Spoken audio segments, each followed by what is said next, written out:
Hello viewers, अस्सलाम वालेकुम Pakistan. This is your host Amna Adil और आज हमारे साथ मौजूद है एक एनजीओ की फाउंडर मिस मिसबा। आज उनसे बात करेंगे, उनकी सक्सेस स्टोरी जानेंगे और भी बहुत कुछ, उनकी जर्नी भी, उनका स्टार्ट भी। हमारे साथ वो मौजूद है, उन्हीं से पूछते हैं, उन्हीं की ज़बानी हमारे साथ रहिए। अस्सलाम वालेकुम। वालेकुम अस्सलाम। कैसी हैं आप? I am good, thank you. Thank you so much for being with us madam. सबसे पहला सवाल मेरा, जो मैं खुद चाहती हूँ कि मैं पूछूं कि इतना अजीम काम करने की सोच और ये स्टेप कैसे लिया आपने? फ्रॉम माई चाइल्डहुड मेरा ये माइंड था कि मैं कुछ डिफरेंट करना चाहती थी और नॉर्मल ज़िंदगी तो सब गुजारते हैं, तो मैं चाहती थी कि मैं कुछ डिफरेंट करूं और अपना एक नाम छोड़ के जाऊं अपने जाने के बाद भी कि आई वॉज समथिंग। तो इसलिए मैंने ये स्टेप लिया। अपनी स्टूडेंट लाइफ से ही मैंने ये चीज़ स्टार्ट की हुई थी। When I was in school तो मैं बहुत छोटा, जितना मैं कर सकती थी, एक छोटे बेसिस पे मैंने इसको स्टार्ट किया कि मैं खाना लेके लोगों को दे देती थी। जो मैं अपने लिए खाना लेती थी वो मैं शेयर कर लेती थी। इस चीज़ ने Aahista Aahista with the passage of time मुझे बहुत ज़्यादा मोटिवेट किया कि मैं कुछ कर सकती हूँ। देन इन माई यूनिवर्सिटी मैंने वहाँ पे अपने कुछ फ्रेंड्स से ये बात की कि हमें कुछ करना चाहिए फॉर ह्यूमैनिटी, और वो लोग भी काफ़ी ज़्यादा इस चीज़ से मोटिवेट हुए और हमने मिलकर सबने ये स्टेप लिया कि हमने अपनी एक एनजीओ बनाई और हम हर फील्ड में लोगों की हेल्प कर रहे हैं। अल्हम्दुलिल्लाह अभी हम 1000+ लोगों की हेल्प कर चुके हैं विद इन 4 months, और हम हर फील्ड में काम कर रहे हैं। पेशेंट्स की भी हेल्प कर रहे हैं। I don't want to show off, लेकिन मैं सिर्फ ये बताना चाहती हूँ सबको कि इस चीज़ में बहुत सुकून है और हम सबको चाहिए कि हम अपनी जितनी एफर्ट्स दे सकते हैं हम करें। मतलब हर कोई बहुत अमीर नहीं है। मतलब मुझे ये सुनने को मिलता है कि हमारे पास कुछ नहीं है, हम क्या दें। अल्हम्दुलिल्लाह हमारे पास सब कुछ है। अगर हम कुछ नहीं कर सकते ना, हमारी एक स्माइल ही काफ़ी है, वो भी सदका जारिया है। हम इतना सा भी करेंगे ना तो हम अल्लाह को राज़ी कर लेंगे।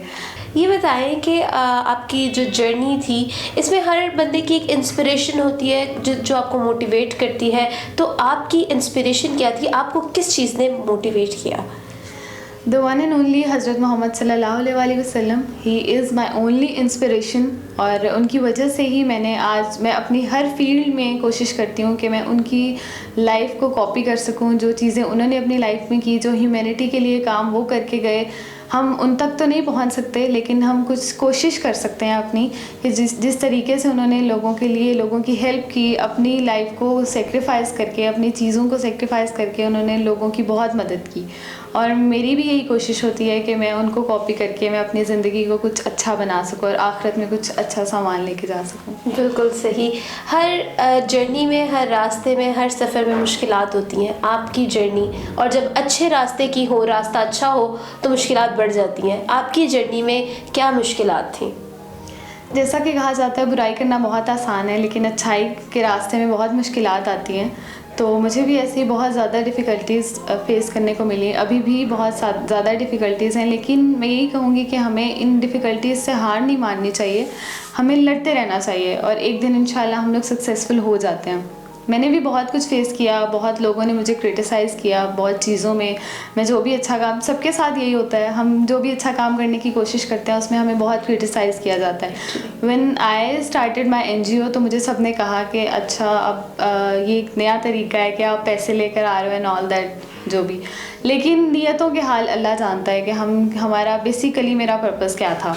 तो मैं अभी भी उस चीज़ पर कायम हूँ और मैं इन डिफ़िकल्टी से कभी डरती नहीं हूँ, अल्हम्दुलिल्लाह। बिल्कुल सही।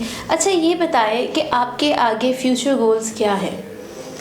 फ्यूचर गोल्स मेरे यही है कि मैं जितना ह्यूमैनिटी को सर्व कर सकूं मैं इंशाल्लाह करूंगी, और मैं अपने आप को मनवा सकूं दैट आई एम समथिंग। जो लोग मुझे समझते थे कि ये कुछ नहीं कर सकती, तो मैं अपने पेरेंट्स को बहुत ज़्यादा उनका नाम रोशन करना चाहती हूँ, क्योंकि आज मैं जो भी हूँ मैं सिर्फ उनकी एफ़र्ट्स और उनके सेक्रीफाइसेस की वजह से हूँ, और उनके सेक्रीफाइसेस मैं कभी भी नहीं भूल सकती। और मैं सबको बताना चाहती हूँ कि अब, क्योंकि हम अपने पेरेंट्स को रिप्रेजेंट कर रहे होते हैं ना, कि हम लोग जो भी कर रहे हैं तो यही बता रहे होते हैं कि हमारा बैकग्राउंड क्या है और हमारे पेरेंट्स क्या हैं। तो मैं बस यही चाहती हूँ कि मेरे पेरेंट्स को मेरे पे प्राउड हो, और मेरी इनर सेटिस्फेक्शन सबसे ज़्यादा ज़रूरी है। तो अल्हम्दुलिल्लाह मुझे इस फील्ड में बहुत ज़्यादा मैं सेटिस्फाइड हूँ और यही मेरी अचीवमेंट है। बिल्कुल ऐसा ही है। मेरा क्वेश्चन भी यही था कि अचीव क्या किया है, and that is the biggest thing कि इनर सेटिस्फेक्शन वाकई बहुत बड़ी अचीवमेंट है। ये बताइए कि हमारे जो यंगस्टर्स हैं वो इस तरह से नहीं सोचते।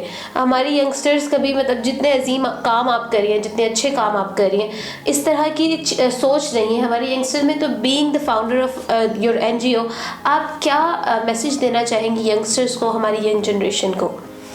मैसेज मैं यही देना चाहूँगी कि आप अपनी लाइफ की हर फील्ड में पॉजिटिविटी लेकर आएँ सबसे पहले, which is the most important thing. कि आप हमारी लाइफ में हमारी हर तरफ बहुत नेगेटिविटी है, इसीलिए हम लोग इतने ज़्यादा स्ट्रेस में, इतने परेशान हैं, क्योंकि हमने पॉजिटिविटी को निकाल दिया अपनी लाइफ से। आप पॉजिटिविटी लेके आएँ, आप कोशिश करें, अगर हम थोड़ा सा भी कोई अच्छा काम कर सकते हैं वो भी बहुत ज़्यादा हमारे लिए, आखिरत में वो हमारे लिए बहुत काम हमारे आएगा। तो मैं यही सबको कहूँगी कि आप नेगेटिविटी को अपनी लाइफ से निकालें और कोशिश करें आप जितने अच्छे काम कर सकते हैं अपने लिए, अपने आप को मनवाएं कि यू आर समथिंग। हमें लोगों पे डिपेंडेंट नहीं होना चाहिए, हमें अपने लिए कोशिश करते रहना चाहिए और अच्छे काम करने चाहिए।